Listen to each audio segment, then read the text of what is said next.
The chapter on interest rate and bonds valuation. This first part, our learning goal is to describe interest rate fundamentals and the term structure of interest rates, along with risk premiums. This chapter actually sets the base for understanding bond valuation. So we need to understand two different terms representing the same concept. The first is interest rate, which is usually applied to debt instruments. What comes under debt instruments? These are like bank loans, bonds, or compensation paid by the borrowers of fund to the lender. And from borrower's point of view, this is called cost of borrowing funds. So interest rate is normally considered as cost of borrowing funds. We will use extensively this concept when we are evaluating bonds, means this chapter.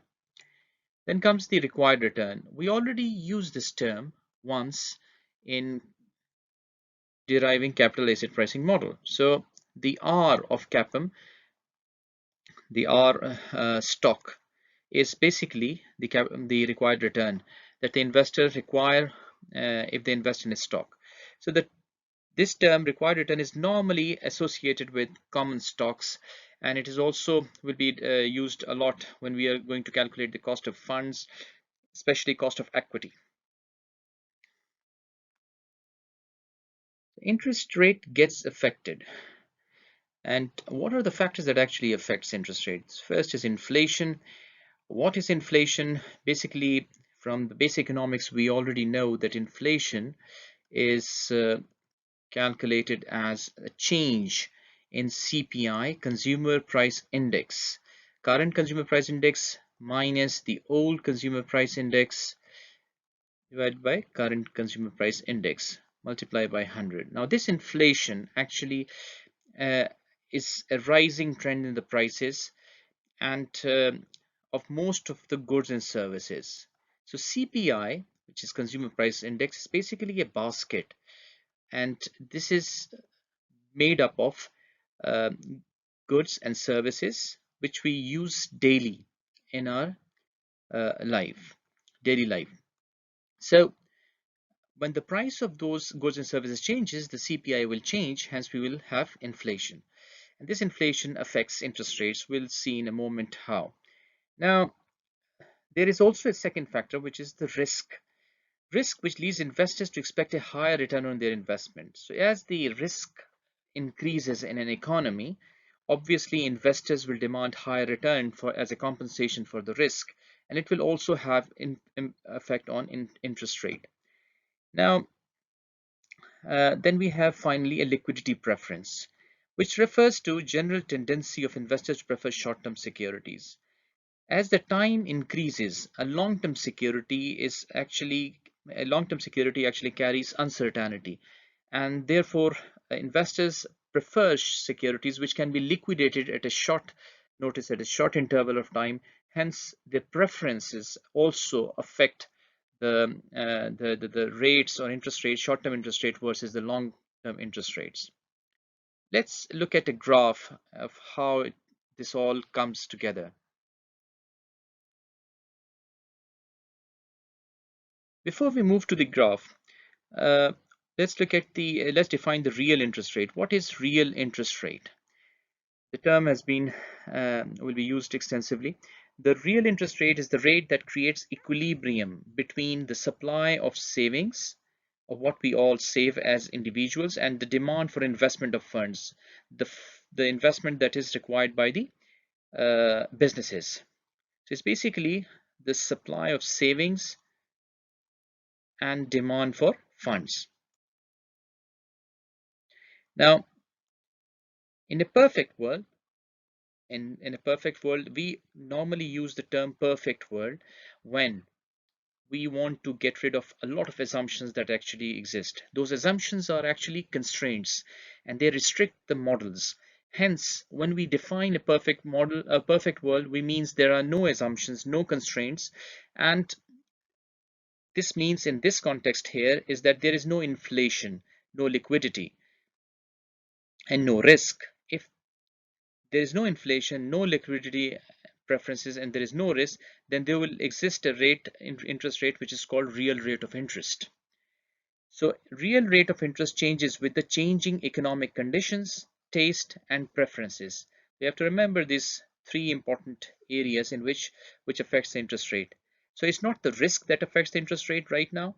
We consider that this does not exist. We also assume that there is no liquidity preferences that affects interest rate or the inflation.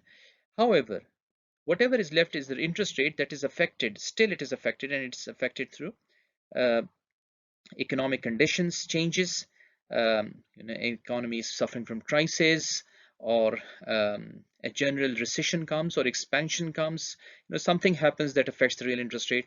Also, the individual or the firms in collective taste changes and their preferences changes for short to long run rate, etc., which influence the real interest rate.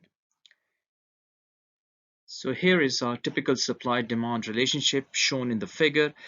Now on the x-axis, we have the funds supplied and demanded. Why? Because we have two curves in the graph. One is a supply curve, which is direct relationship, and you can see this is the supply curve. And this is the demand curve, which is inverse. Now on y-axis, we have real rate of interest. The market is in equilibrium at this point where S supply equals the demand for funds. So at this equilibrium point where S equals to D, we have a real interest rate which is R star. This is the rate exists in the market. Now assume that economy is in recession. A recession, what is recession? So let's quickly look into the business cycle. So this is a business cycle. A typical business cycle is like this, and we have the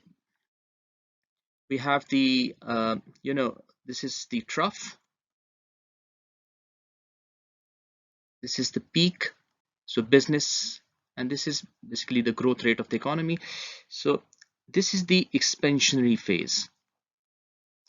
The economy is expanding.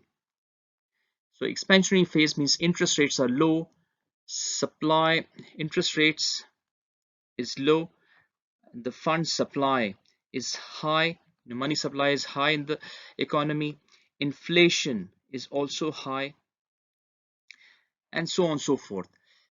While this is the recessionary, this is recession in which businesses are going down, interest rates are rising, people are saving rather than spending, so the money supply is falling in the market and inflation is also falling in the market. Now this recessionary pressure, if the government want to combat recessionary pressure to increase the supply of the fund in the market, here what they can do, actually they can shift the supply from S0 to S1 to this, which means that supply shift, now we have a new equilibrium point, S1 equals to D. This is the equilibrium point. So this means that the government has to reduce the interest rate, the real interest rate, to R1. So it comes from R0 to R1, and the supply of the funds will increase. So as the interest rate falls, the supply of funds will increase. This will, when the supply of the fund increases, which means this curve goes up, so the question arises, when does the supply curve increases? Basically, interest fell down. Now banks are not giving the customers high interest rates or saving rates for their deposits, so customers have to, or the clients have to spend it. On the other hand, banks can have, or the businesses can have cheap loans available or more attractive loans available to consume them in the business. And so with this strategy, again, inflation will start rising and we will go into the expansionary phase. So the cycle goes on. In the next slide, we look at the nominal rate of interest. So what is nominal in rate of interest? It's the combination of inflation and real interest rate. So nominal interest rate differs from the real interest rate, R star, as a result of two factors: inflationary expectations. So the inflation becomes part of the interest rate, and there are other characteristics such as default risks or risk premium. In essence, it's the risk premium that becomes part of the interest rates. When these two factors, the inflation and the risk premium, combines with the real interest rate, we get nominal interest rate. You can see this comes out to be R equals to R star, or we can use the same. So this is R, not a gamma, plus inflation premium, and then we have the risk premium. Risk premium is the premium given or demanded against the riskiness of the issuer, the one who is issuing the bonds, stocks, whatever they are issuing, and they has an interest rate component. So the nominal interest rate will include the premium for that as well. So this is basically the risk premium.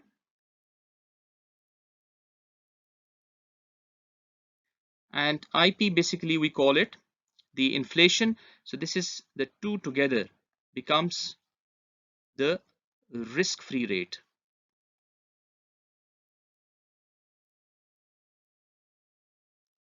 So we can always say that nominal interest rate actually equals to risk-free rate plus the risk premium.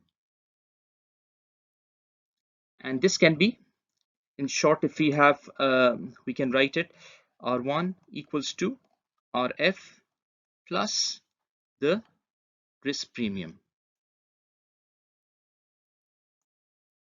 Now, if we ignore the risk premium and focus exclusively on the risk-free rate, then we have the risk-free rate equals to R star plus inflation premium. This is what we are. In a short form, we have risk-free rate.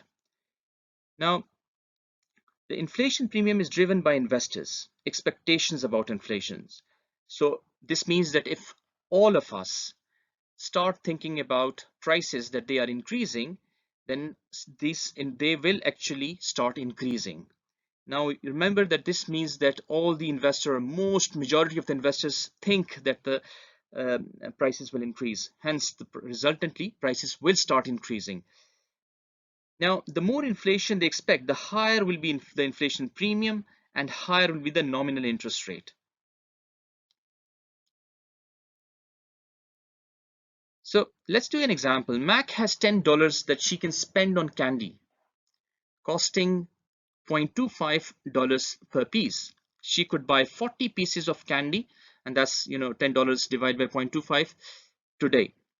The nominal interest rate on a 1-year deposit is currently 7%. So a bank deposit of 1 year is carrying 7%, and the expected rate of inflation over the coming year is 4%. So we have this data. Now we want to see that if Marilyn invested $10, how many pieces of candy could she buy in 1 year?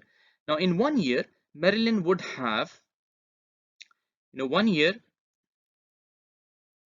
if you use the time value of money and calculate the future value of $10, that will comes out to be $10.70. That is Marilyn investment would be. If she invests this $10, she will have $10.7 in 1 year time. But meanwhile, the candies are also increasing in value, especially because of the inflation. So due to inflation, we can use the same formula per future value. Now we use the inflation figure, and that is 1.04 for 1 year. So we have n is equal to 1 year, so I'm not writing it, but you can write it.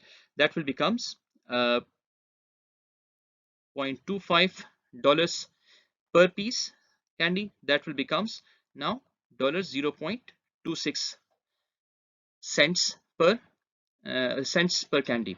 Now how many she will be able to buy? If you see, she will be able to buy $10.70 divided by $0.26 gives her 41.2 pieces. Now, how much this represents, this increase? So this increase is around 3%. How do we know this? So 41.2, and if she buys today, it's 40. So in 1 year time, it will be around 3% increase in buying power. And this 3% increase in buying power is the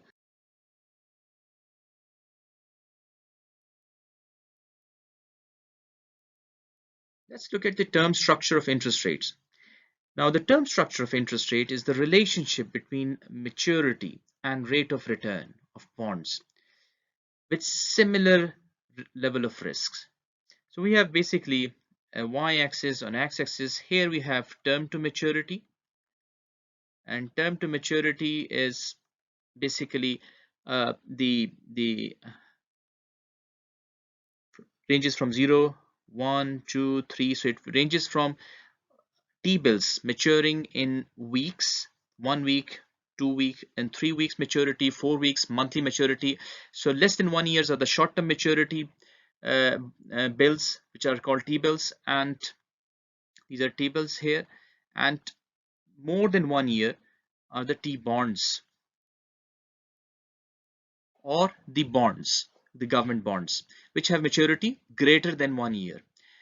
On the y-axis, we have the rate of return for bonds, or what we call yield of bond. How do we calculate yield? Is basically this is the way we calculate. The yield to maturity is the compound annual rate of return earned on a debt security purchased on a given day and held to maturity.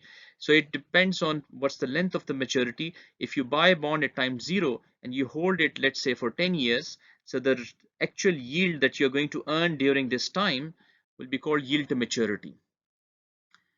Now, the connection between interest rate and the or the yield to maturity and the term to maturity is what we call the yield curve, and the yield curve is plotted here between x-axis and y-axis.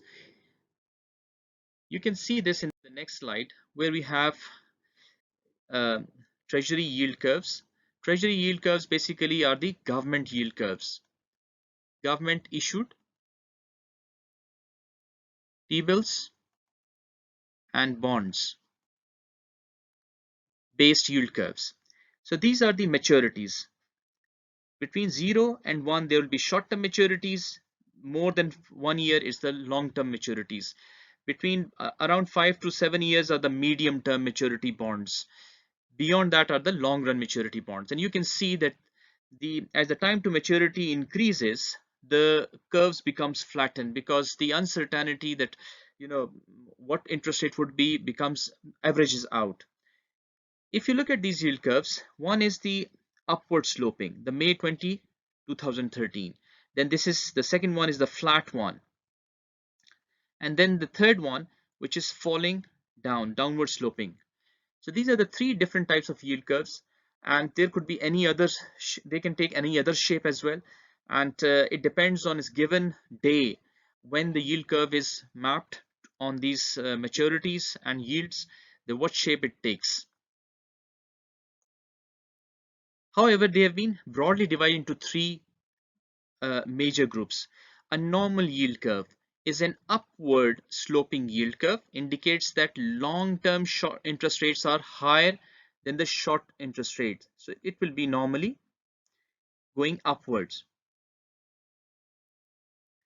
And this upward movement means that the long run rates are here and the short runs are here. So long run are normally greater than the short-term interest rates. If you see an inverted yield curve, which is normally called a downward sloping yield curve, will be like this. This means that the long-term interest rates, and when you compare it to short-term interest rates, short-term interest rates are higher than the long-term interest rates. When we say generally, this means on average, it will be the case. And a flat yield curve, as you've seen, that it is the straight line, there is no difference between the short or long-term interest rates.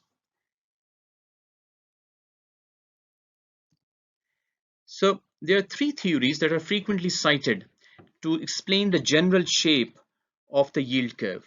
The first one is the expectation theory. The second is liquidity preference theory, and the third is market segmentation theory. The most famous is the expectation theory. It's very popular, and to a large extent it makes sense also. So we'll look into expectation theory in a much more detail compared to liquidity and market segmentation theory. So what is expectation theory? Expectation theory is the theory that the yield curves reflects investors' expectations about future interest rates.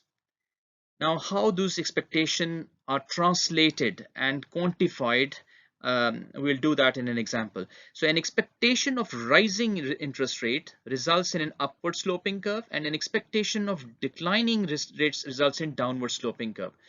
But what are the expectations? Expectations are when uh, investors' beliefs are translated into interest rate through demand and supply. So for instance, if investors are not expecting the T-bills to be increasing, they are going to stop buying it and try to sell it so that its yield starts falling. And you will see those expectations because in large number of investors do the same thing. Those price changes actually tells us that what investors are thinking about the future interest rates. Let's do an example of how we can figure out the future interest rate by looking at the expectation.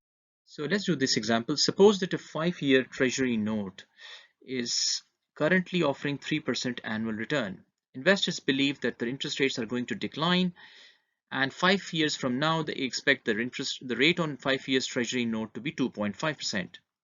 So according to the expectation theory, what is the return that a 10 years treasury note has to offer today? What does this imply about the slope of the yield curve? So let's look at the series of two bonds, 5 years bonds. So this is the line that I'm drawing basically to depict. So it starts from, so these are the,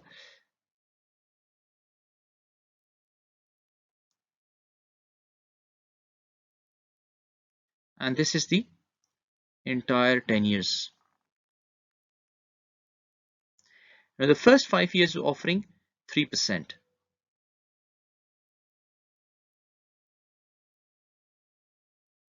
And the another 5 years is offering 2.5%. So it's declining, which means the yield curve slope should decline. However, let's look at the 10 years bond, what it should offer. So I will include the compounding effect. So let's calculate this bond, and then I'll go for the other one. This is calculated as the way we calculate the future value, 1.03 for 5 years. So 3% is per year, and that comes out to be -1 equals to, this will be 16%. And the other one, the second series bond is 2.5, so that will be 1.025 raised to power 5 minus 1, and that comes out to be 13%. I'm rounding out the figures because I don't have that much space here. And then if you sum up the two bonds, 16 plus 13%, that comes out to be 29% for the 10 years bond. This is the return that the 10 years bond should pay. So if we decompose 29% on a per year basis, that would be 1.029, and that comes out to be 1 over 10. So n is 1/10. We are reversing from 29% to per year, and that comes out to be 2.58% per year. Now you can see that we already knew that 3% and for the next 5 years is 2.5%. So we found out that there is a generally the long-term rates will be lower than the short-term rates, and this we proved that 2.58% here. This is 2.5%. 58% is for long-term bond, and for short-term 5 years is 3 years. We call it short-term or medium term. So the yield curve is basically, let me take another color. So this is 3 years is a higher, and then the long run rates are falling. This is what we call 3%, and this is coming down to 2.5%.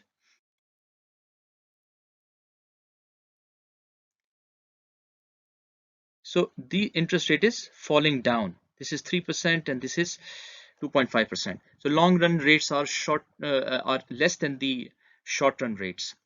I want to do one more example to one more way of calculating this. This is called forward rate calculation as well. And let's do this because it will be useful for you in the chapter as well. So I have the long run interest rate. Let me choose a nice color. So let's say you have been given a 10 years bond, and you already know that it's is 2.58% per year. That's the yield that this bond is paying. Now half of this, which is 5 years, this is the 5-year time, and this is the series B bond, which is also 5 years long. So first 5 years ends, then the second 5 years begins, and this 5 years is offering 3%. I want to know what this 5 years is offering. So for this I have basically the forward rate formula, the better that I can write it here.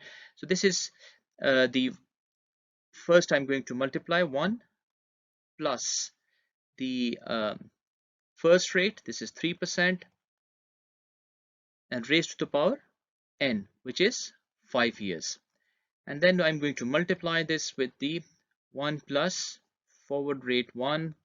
This is generally represented by f, the forward rate that we are going to. So this is what we are going to find out.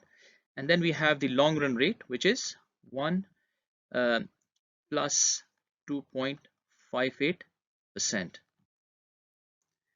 Now this is what we call n is equal to 10.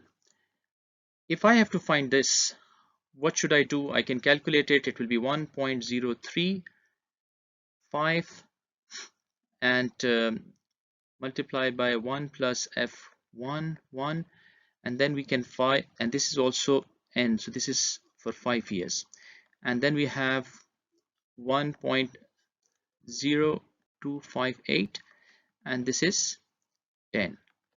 So we have this 1 plus, sort it out, which comes out to be 1.31165, and this, this one will come down here. This is 1.15927, and then you have to take 1/5, which is this that comes here, and this gives us the answer, which is 2.5006%. So this 2.5506% is basically, we round it, it's 2.5%. So we know that this rate is what is being offered for the second series B 5 years bond. This is also called forward rate calculations. So you can calculate the forward rate by knowing that you have a long run bond and one short term bond. You can calculate the next rate and so on and so forth. If you know the next rate, you can go and calculate the next rate. This is how expectation theories can be used in calculating the interest rates in the market. Then comes the liquidity preference theory. Now liquidity preference theory suggests that long-term rates are generally higher than the short-term rates. Hence, it will be mostly upward sloping because investors perceive short-term investments to be more liquid. So we have short-term investments that are more liquid, and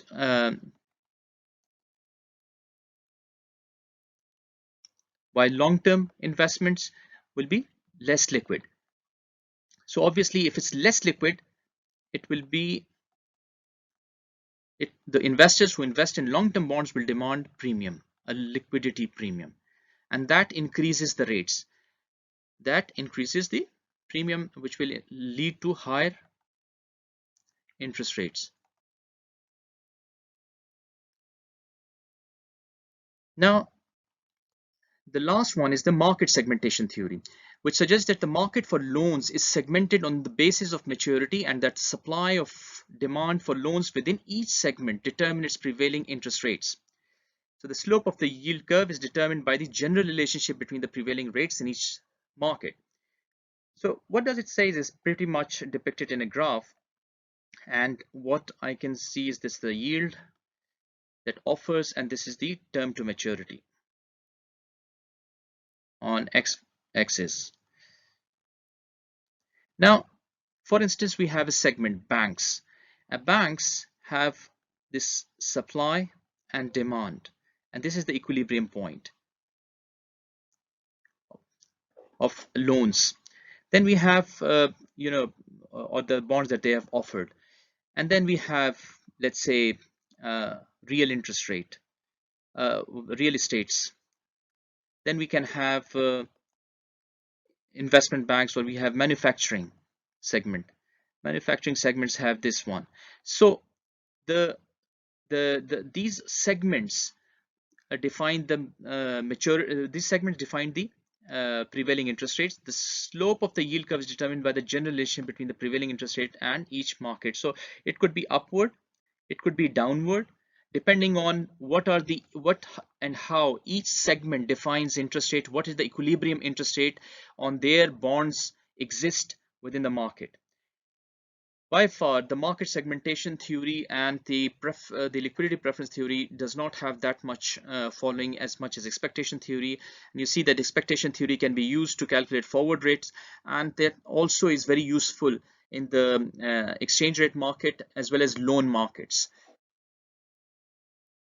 Now let's look at the risk premium. Risk premium is basically sourced from the issue and the issuer characteristics. What are these? So we'll look at the security. This is US Treasury bond. US Treasury bond is offering a nominal interest rate of 3.18%. Corporate bonds by risk rating. Now when we see US Treasury bond, we have only one risk rating, and that is the country rating. And country rating reveals that US has AAA plus rating.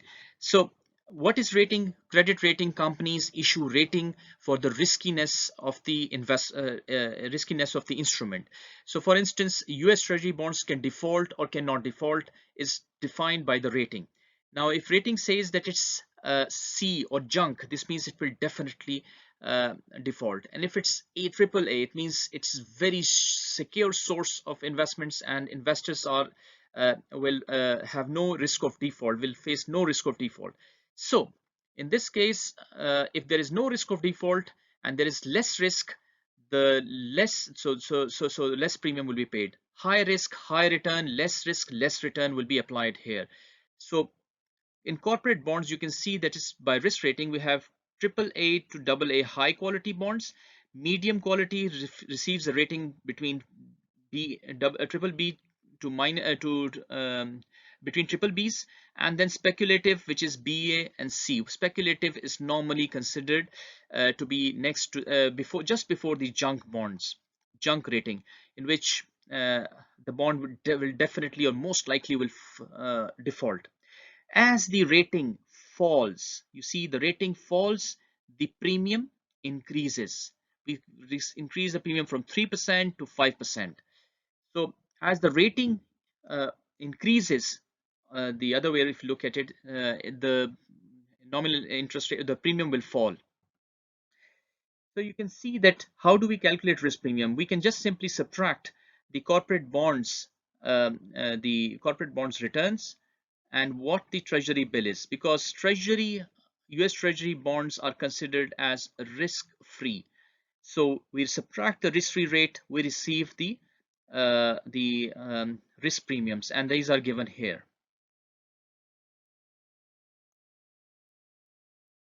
So what are the different types of risks that we are looking at within the risk premium component? So default risk, the possibility that the issuer of debt will not pay contractual interest or principal as scheduled. Anything, interest or principal, are not paid, then a bond will default, an issuer will default, and that risk is assessed by the credit rating companies. Then there is maturity risk. Longer the maturity, the more the value of a security will change in response to a given change in interest rate. And this risk has to be, this risk is also part of the risk premium. Then comes the contractual provision risk, conditions that are often included in a debt agreement or a stock issue. For instance, provisions allowing a bond issuer to retire its bonds prior to their maturity under favorable terms increase the bond risk. So for instance, I'm holding a bond of a company and the company says this clause that if there are, we will buy back our bonds premature, before the maturity comes or prior to the maturity, then I have this risk, because once they buy it, then I have got my money back where I'm going to invest it. So that's reinvestment risk will arrive, and probably I have to reinvest at a lower interest rate, foregoing the bigger chunk to this risk. So that's a contractual provision risk that also part of risk premium. So in this session, we have gone through some of the very fundamentals of interest rates and the term structure of interest rates. We have gone through the expectation hypothesis, liquidity preference hypothesis, and then we have also looked at the market segmentation hypothesis. We also look at the risk premiums, the issuer's risk premiums, the credit ratings. The credit ratings are normally offered by the credit rating companies, and they are specialized in this areas. Normally, every country has one or two credit rating companies operating within the country. So you should look for what are the credit rating companies operating in US, and what are the credit rating companies working here, and this will help you understand the overall ecosystem of the financial institutions as well. So let's look, we will go to the next session. Thank you very much.